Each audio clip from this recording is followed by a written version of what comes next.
In 1994, a young hedge fund executive by the name of Jeff Bezos made an irrevocable decision that would.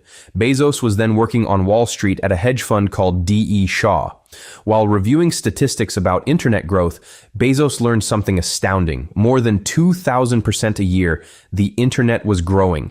Bezos knew the internet was ready to spawn whole new industries, so he left his lucrative job on Wall Street. Bezos then moved to Seattle, in the United States. The computer belonged to Jeff Bezos, founder of online retail giant Amazon, and the initial idea for that tech juggernaut was formed in a small rented garage.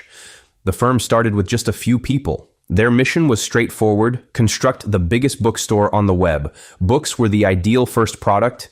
There were millions more titles available worldwide, more than any brick-and-mortar bookstore could ever contain. In 1995, Amazon launched its website. Orders started arriving almost immediately. A small team packed books on the garage floor. Desks consisted of wooden doors laid across sawhorses. Orders started flowing in from all over the United States within weeks. Then international orders started to come in. It was no longer just a test and Amazon, it was starting to be a real company. By 1996, Amazon's sales were over $15 million. The company's rapid growth caught investors' attention. Amazon made its debut on the stock market in 1997. The company has approximately $54 million in gross proceeds from its initial public offering. Amazon was losing money at the time, but Bezos thought growth mattered more than profit. His plan was simple, yet dangerous. Grow as fast as possible, put every single dollar back into the company, build infrastructure before their rivals could catch up. But soon, Amazon's growth drew powerful rivals. One of the largest was Barnes & Noble. Barnes & Noble was then the biggest bookstore chain in America. In a move to take on Amazon, the company opened its own online bookstore. They even sued Amazon for referring to itself as the world's largest bookstore. The lawsuit was one of Amazon's earliest major legal fights. But Bezos kept growing Amazon beyond books. The company began selling music, movies, and electronics. Amazon was evolving from a bookstore into an online bazaar. But the biggest challenge was yet to come: the dot-com crash. In the late 1990s, internet businesses were flourishing. Billions of dollars were flowing to new technology startups. That era is called the dot-com bubble. But that bubble started to burst by the year 2000. Hundreds of internet firms went bust. Investors sharply reduced funding of unprofitable companies. The stock price of Amazon sank more than 90%. Many analysts predicted that Amazon would fail.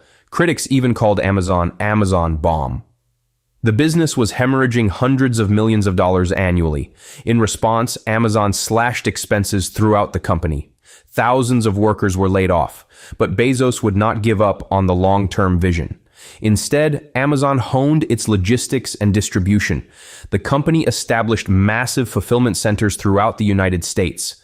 This infrastructure would eventually become Amazon's biggest advantage. Meanwhile, another competitor was soaring. That competitor was eBay. eBay had been the dominant force in early online marketplace, but Amazon was creating something else: a global logistics empire. Amazon has been in the process of transforming its business model since the early 2000s. Rather than merely selling its own wares, Amazon made its platform available to other sellers.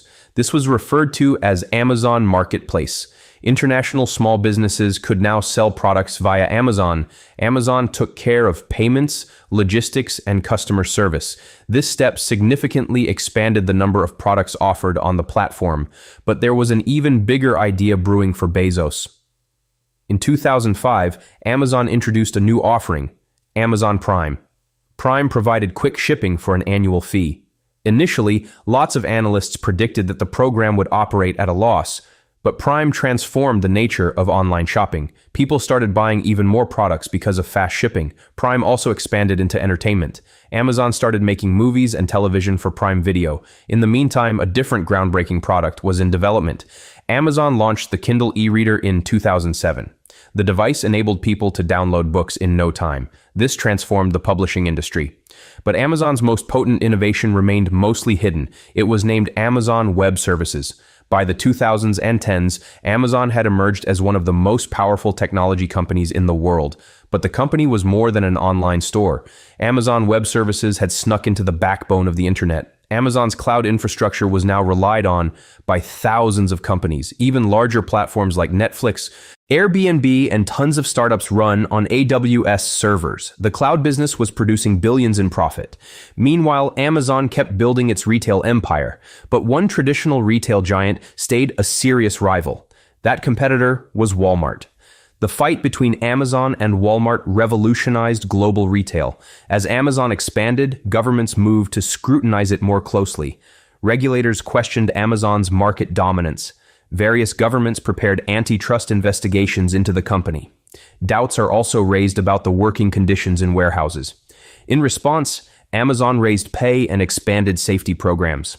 The company went on to grow rapidly despite the controversies. 2026. Amazon has over 1.5 million employees globally. Its logistics network has hundreds of fulfillment centers and delivery hubs. Amazon grew from a small garage startup with a handful of employees to one of the biggest companies in human history. The story of Amazon isn't simply a technological story. It is a tale of ambition, risk, and unflagging expansion.